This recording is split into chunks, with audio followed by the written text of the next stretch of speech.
Saudara-saudaraku yang kekasih di dalam Tuhan,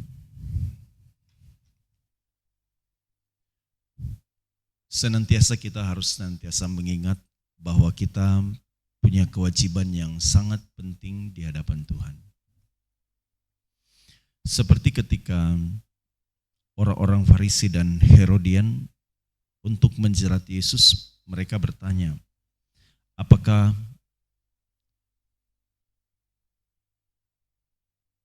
mereka bisa membayar pajak kepada kaisar? Itu ceritanya dalam Markus pasal 12 ayat 13 sampai ke 16. Apakah mereka bisa membayar pajak kepada kaisar? Tetapi Yesus tahu bahwa ini adalah pertanyaan yang akan menjerat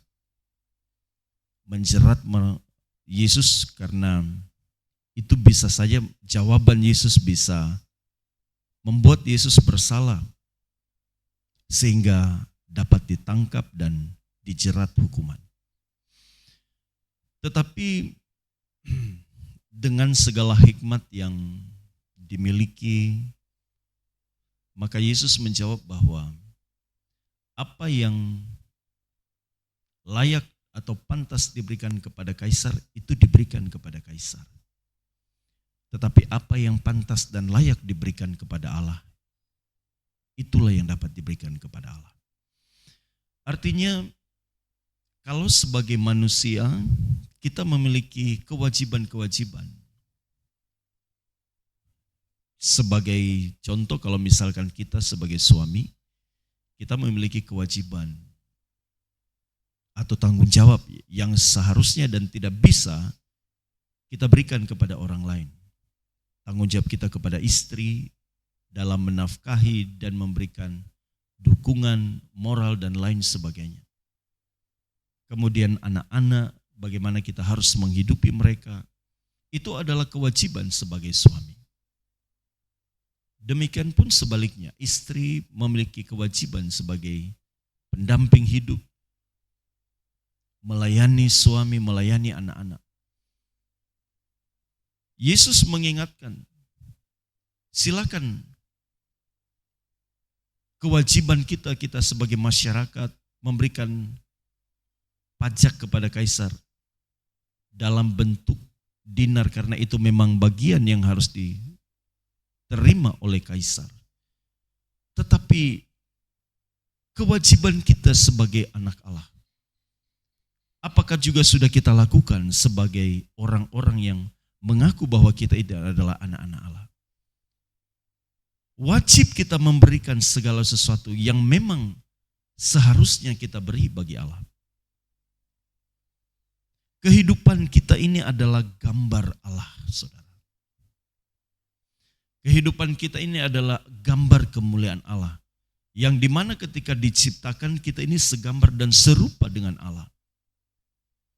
Allah mau apa yang dimilikinya dipersembahkan kembali bagi Dia. Wajib kita untuk mempersembahkan hidup bagi Allah. Itu bukan sebuah beban, saudara. Ketika kita mencari Tuhan, duduk di hadapan Tuhan, kita menyembah, kita memberi waktu, kita ada persekutuan intim dengan Allah di jam-jam tertentu. Itu bukan sebuah beban, itu adalah sebuah kewajiban dan keharusan. Karena itu memang bagian yang harus kita lakukan bagi Allah. Kalau kita mengerti hal ini, saudara, kita percaya bahwa kita sementara memuliakan Tuhan. Kita sementara memberi yang terbaik dan kita sementara menyenangkan hati Allah.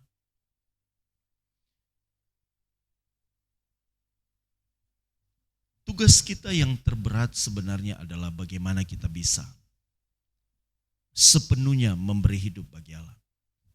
Kalau hanya setengah-setengah, bisa, semua orang bisa, saudara. Setengah hati ini diberikan kepada Allah, setengahnya lagi bagi dunia. Setengahnya kita untuk kepentingan Tuhan, setengahnya lagi untuk kepentingan dunia. Hati kita terbagi. Kita masih ada kesenangan yang mau kita hidupi untuk demi memuaskan selera jiwa kita. Tetapi dari sisi lain kita juga masih memiliki keinginan untuk menyenangkan hati Allah. Jadi tidak sepenuhnya, saudara. Tapi kalau kita melihat hal ini, saudara, kewajiban yang menyenangkan hati Allah, kewajiban kita yang bisa memuaskan hati Allah adalah ketika hidup kita benar-benar sepenuhnya bagi Dia. Ini adalah sesuatu yang berat. Karena kita sudah terkontaminasi dengan banyak filosofi dunia yang memberikan arahan-arahan yang itu akhirnya menjadi sebuah kebiasaan karena tertanam di alam bawah sadar.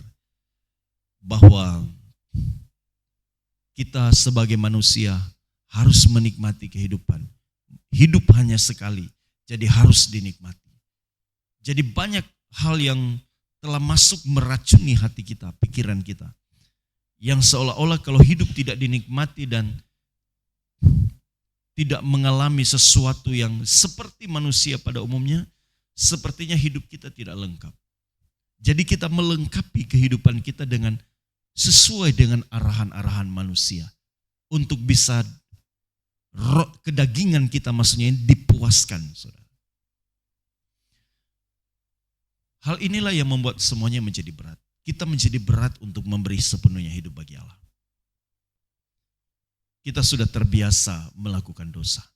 Kita terbiasa untuk mengikuti kedagingan kita. Kita terbiasa untuk melakukan apa yang kita mau dan apa yang baik menurut pandangan manusia. Saudaraku, ketika Yesus berkata,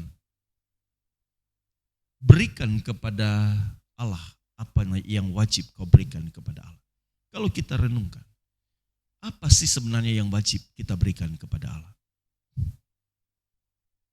Sedangkan kalau kita melihat bahwa seluruh kehidupan kita ini adalah miliknya.